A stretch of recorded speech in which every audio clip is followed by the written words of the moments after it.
தமிழ் மக்களுக்கு வணக்கம். அதாவது பாராளுமன்றம் என்பதே ஒரு சர்க்கஸ் மாதிரி மாற்றிக்கொண்டிருக்கிறார்கள் திமுகவினர் அப்படின்றதுக்கு பல உதாரணங்கள் நம்ம சொல்லலாம். நேற்றுக்கு நான் பேசின அந்த பஃபூன் அமுல் பேபி தயாநிதி மாறன் அவனை பற்றி பேசினேன் இல்லையா. இன்றைக்கி நான் பேச போகிறது யாருன்னா நம்ம தமிழிச்சி தங்கப்பாண்டியன்.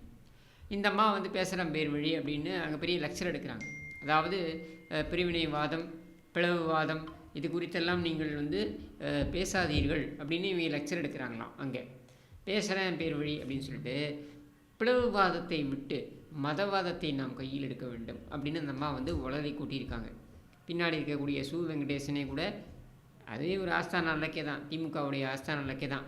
அந்த சு வெங்கடேசனை கூட முகம் சுருக்கும் அளவிற்கு இவங்க அந்த அம்மா உளறி கொட்டியிருக்காங்க. நாம் சொல்லக்கூடியது என்னென்னா, உங்களுடைய லெக்சரை எவன் கேட்டான்? ஏன்னா நீங்கள் வடக்கு தெற்கு என்று பார்க்கும் பொழுது தெற்கில் இருக்கக்கூடிய அரசியல் வேறு, தெற்கில் இருக்கக்கூடிய அரசியல் தட்ப வெப்பம் என்பது வேறு, வடக்கில் இருக்கக்கூடிய அரசியல் தட்ப வெப்பம் அப்படின்றது வேறு. அவர்களிடம் சென்று நீங்கள் பிளவுவாதம் குறித்து பேசுவது அப்படின்றது என்னை பொறுத்த வரைக்கும் தேவையில்லாதது. ஏன்னா அங்கே இந்த மதம் சார்ந்த பிரச்சனைகள் என்பது வேறு ஒரு கண்ணோட்டத்தில் பார்க்கப்படுகிறது. ஒன்றுமில்லை, சனாதன தர்மம்னு எடுத்துக்கிட்டிங்கனாக்க, சனாதன தர்மம் என்பது தமிழ்நாட்டில் எப்படி பார்க்கப்படுகிறது, அதனுடைய டெஃபினிஷன் என்ன இங்கே. ஆனால் நீங்கள் வடக்கு போனீங்கன்னாக்கா சனாதன தர்மம் என்பது என்ன டெஃபினிஷனில் பார்க்கப்படுகிறது அப்படின்றதே இருவேறு கருத்துக்கள் இருக்கின்றன. அப்படின்னும் பொழுது அங்கே போய் பிளவுவாதம் வேண்டாம் நீங்கள் லெக்சர் கொடுக்க வேண்டிய அவசியம் என்ன? இங்கே உங்களுடைய மாநிலத்தில் தமிழ்நாட்டில் சிறுபான்மை மக்கள் துன்புறுத்தப்படுகிறார்கள். இப்போ 4 நாளைக்கு முன்னாடி 5 நாளைக்கு முன்னாடி, ஒரு வாரத்துக்கு முன்னாடி, இன்ஃபேக்ட் 4-5 நாள் கூட இல்லை, ஒரு வாரத்துக்கு முன்னாடி நம்ம தடா ரஹீம் அண்ணனை மீட் பண்ணுறேன் நான் இதில் கோர்ட்டில். அவர் சொல்கிறார், இந்த பிளவுவாதம் பற்றி இவங்கெல்லாம் பேசுகிறாங்க, நாங்கள் வஞ்சிக்கப்படுறோம், பாதிக்கப்படுறோம், சிறுபான்மை மக்கள் பாதிக்கப்படுகிறார்கள், அதிகமாக சிறையில் கொடுமைகள் அனுபவிக்கிறார்கள், இதெல்லாம் இதுக்கு முன்னாடி இருந்த ஆட்சியில் இல்லவே இல்லை, இப்போ அதிகமாகிடுச்சு அப்படின்னு சொல்லி அவங்க சொல்லிகிட்டு இருக்காங்க. அவங்களுக்கு லெக்சர் கொடுக்குறத விட்டுவிட்டு தமிழ்நாட்டில் என்னென்ன பிரச்சனைகள் நடக்குது அப்படின்றத பாரு.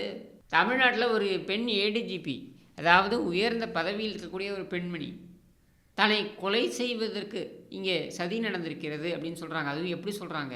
அதில் அவங்களுடைய அலுவலகத்தில், இது தமிழ்நாடு அரசாங்கத்துடைய அலுவலகத்தில் ஒரு தீ விபத்து திட்டமிட்டே ஏற்படுத்தப்பட்டிருக்கிறது அப்படின்னு ஒரு குற்றச்சாட்டை வைக்கிறாங்க. அதுவும் எங்கே வைக்கிறாங்க? நீதிமன்றத்தில் போய் வைக்கிறாங்க. அதுக்கு பதில் இல்லை.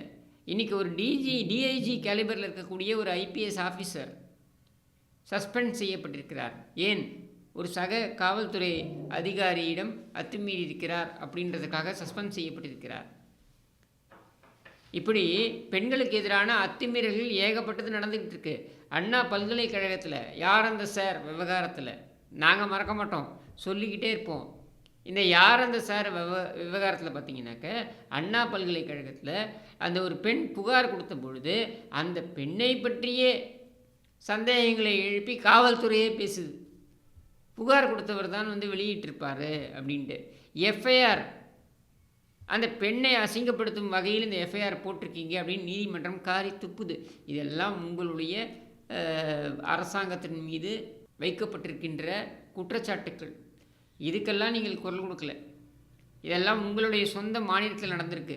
நீங்கள் எந்த துணிச்சலில் நீங்கள் பாராளுமன்றத்துக்கு போய் அங்கே நின்றுக்கிட்டு இந்த மாதிரி உளறிட்டு சுற்றுறீங்க? முதல்ல மதவாதம் என்பது என்ன? மதவாதம் என்பது நீங்கள் அப்பட்டமாக செய்வது தான். அது என்ன? ஒரு குறிப்பிட்ட மதம் சார்ந்து அசிங்கமாக பேசுவது, தரக்குறைவாக பேசுவது, அவர்களுடைய நம்பிக்கைகளை கொச்சைப்படுத்துவது.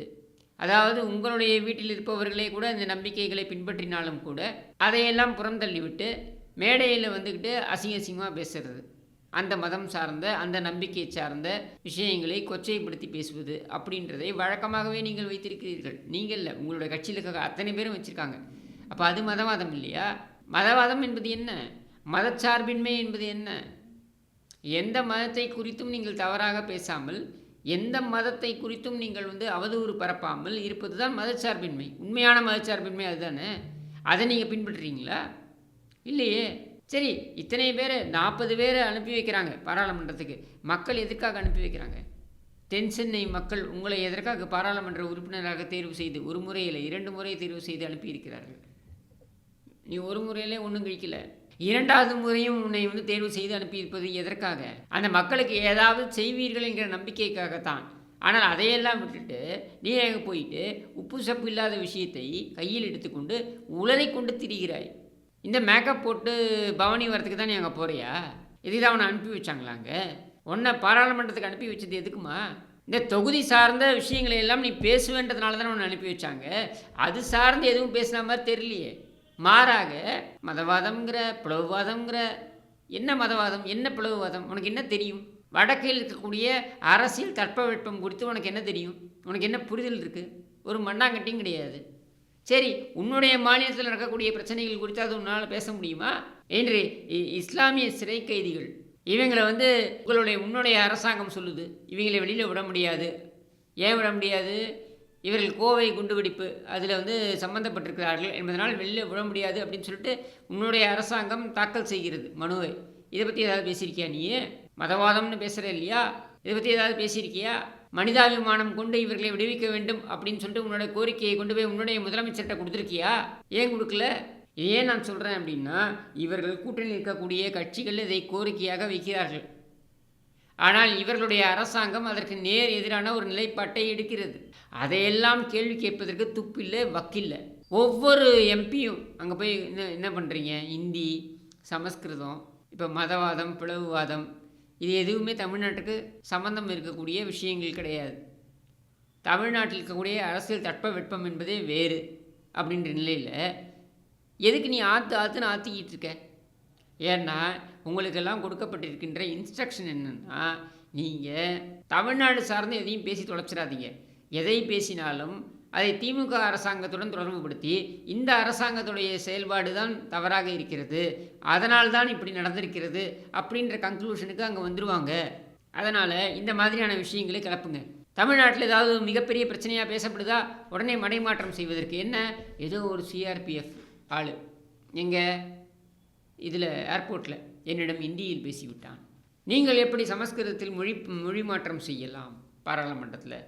இதெல்லாம் தான் இந்த பாராளுமன்ற உறுப்பினர்கள் மிக முக்கியமான விஷயங்களாக பேசக்கூடியவைகளாக இருக்கின்றன. இதை தான் அவங்களை ஓட்டு போட்டு அனுப்பிச்சாங்களா? நான் மக்களை பார்த்து கேட்குறேன், இதுக்கு தான் இவங்களை 1 முறை 2 முறை ஓட்டு போட்டு அனுப்புகிறீங்களா? இதில் ஏதாவது உங்களுக்கு பயன் இருக்கா? இதில் ஏதாவது உங்களுக்கு ஒரு பைசாவுக்கு லாபம் இருக்கக்கூடிய விஷயமா இருக்கா? எதுவுமே கிடையாது. ஆற்றுன்னு ஆற்றுறதுக்கு அங்கே போய் உட்கார வேண்டியது. இதற்காக வேண்டி இவர்கள் 40 பேரும் நாங்கள் செல்கிறோம், பாராளுமன்றத்துக்கு செல்கிறோம், பாராளுமன்றத்தில் மிகப்பெரிய தாக்கத்தை ஏற்படுத்தப் போகிறோம். என்ன நீங்கள் கிழிச்சிட்டீங்க? கேவலமாக இல்லை இதெல்லாம்? இந்த கேவலத்தை எல்லாம் நாம் தொடர்ந்து எதிர்கொள்ளப் போகிறோமா? இதுக்கு முன்னாடி பாராளுமன்றத்தில் எப்படிப்பட்ட பேச்சுக்கள், உரைகள் ஆற்றப்பட்டிருக்கின்றன? பேரறிஞர் அண்ணாதுரை அவர்களுடைய உரைகளை எடுத்து பாருங்கள். பாராளுமன்றத்தில் எப்படிப்பட்ட பேச்சுக்கள் முன்வைக்கப்பட்டிருக்கு. செல்வி ஜெயலலிதா அவர்களுடைய மாநிலங்களவையில் அவங்களுடைய உரைகளை எடுத்து பாருங்கள். என்ன மாதிரியான ஒரு பேச்சுக்கள்! அழுத்தம் திருத்தமாக சொல்கிறார். இன்னும் சொல்ல வேண்டுமென்றால், தமிழை செம்மொழி அந்தஸ்து அப்படின்னு கொடுக்கப்படுவதற்கு முதலில் குரல் பாராளுமன்றத்தில் கொடுத்தவர் என்றால் செல்வி ஜெயலலிதா அவர்கள். அதுவும் எப்படி சொல்கிறாங்க, 2 மொழிகளுக்குத்தான் நீங்கள் செம்மொழி அந்தஸ்து கொடுக்க முடியும். யாரை நீங்கள் ஆரிய வந்தேரி என்று சொன்னீர்களோ அதே செல்வி ஜெயலலிதா அழுத்தம் திருத்தமாக சொல்கிறார். என்ன சொல்கிறார்? நீங்கள் சமஸ்கிருதத்துக்கு கூட இந்த செம்மொழி அந்தஸ்து கொடுக்க முடியாது, தமிழிற்கும் அரபிக்கும் மட்டும்தான் நீங்கள் செம்மொழி அந்தஸ்து கொடுக்க முடியும் உலகளாவிய அளவில். These are the only 2 languages which can be given the classical language status என்று அவர் குறிப்பிடுகிறார். அப்படிப்பட்ட ஒரு உரையை ஆற்றிருக்கிறார். அவருடைய முதல் உரை எது? அவங்க பேசும்பொழுது 1980களில் அவங்க பேசும்பொழுது, நான் இங்கே பவர் செக்டாரில் மின்சாரத்துறையில் இங்கே சீர்திருத்தம் குறித்து பேச வந்திருக்கிறேன்.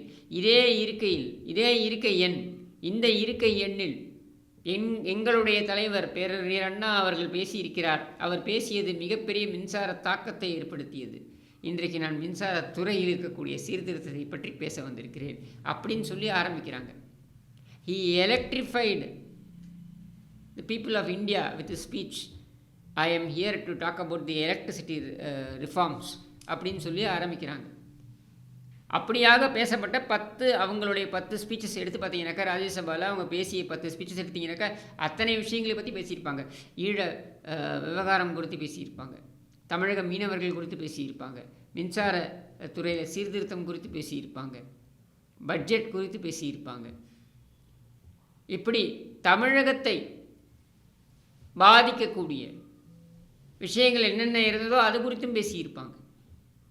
இப்படியெல்லாம் பேசிய நபர்கள் கொண்ட அந்த அந்த பாராளுமன்றத்தில் இந்த மாதிரி உளறி கொட்டக்கூடிய ஜீவன்கள் போய் அங்கே இருக்கிறது அப்படின்றது கேவலம் இல்லையா? முதலில் பாராளுமன்றத்தில் தமிழ் பேசியவது யார்? ஈவி.கே. சம்பத். அவர் பேசுகிறாரு. அவர் பேசும்பொழுது தமிழ் நீங்கள் பேசுங்கோ அப்படின்னு யார் சொல்கிறாரு? சந்தானமய்யங்கார் சொல்கிறார். அவர் தான் அங்கே பேரவைத் தலைவராக அமர்ந்திருக்கிறார். அப்போது ஈவி.கே. சம்பத்துக்கு எதிராக உரிமை மீறல் பிரச்சனை கொண்டு வரப்படுகிறது. இவர் எப்படி தமிழில் பேசலாம், இவர் ஆங்கிலத்தில் தான் பேசியிருக்க வேண்டும் அப்படின்னு சொல்லிட்டு. அதெல்லாம் கிடையாது. அவர் இந்த நாட்டின் மொழிகளில் ஒன்றில் பேசுவதற்கு அவருக்கு எல்லா உரிமையும் இருக்கிறது என்று சந்தானமய்யங்கார் சொல்கிறார். இப்படிப்பட்ட வரலாறை கொண்ட அந்த பாராளுமன்றத்தில் நீங்கள் என்ன பண்ணிக்கிட்டு இருக்கீங்க? ஒரு நாள் ஒரு பவுடர் மூஞ்சி அந்த தயாநிதி மாறன் என்னத்தையும் உளறான். இன்னொரு நாள் இந்த அம்மா அங்கே போய் நின்றுக்கிட்டு என்னத்தையும் உளருது. அசிங்கமாக இல்லை? பாராளுமன்றத்தின் மாண்பை குலைக்கிறீர்கள் என்பது ஒரு பக்கம் இருக்கட்டும். அது திமுகனாலே அது எந்த இடத்துல இருந்தாலும் நீங்கள் அந்த மாண்பை குலைப்பீர்கள் அப்படின்றது தெரிஞ்ச விஷயம்தான். ஆனால் தமிழகத்திற்கே அவமானத்தை சேர்த்து கொண்டிருக்கிறீர்கள் அப்படின்றது தான் இதிலிருந்து பார்க்க முடிகிறது. இதனால் தமிழ்நாட்டிற்கு தம்படி பிரயோஜனம் கிடையாது. இதை இந்த மக்கள் உணர வேண்டும் என்பதற்காகத்தான் இந்த காணொளி என்று கூறி விடைபெறுகிறேன். நன்றி, வணக்கம்.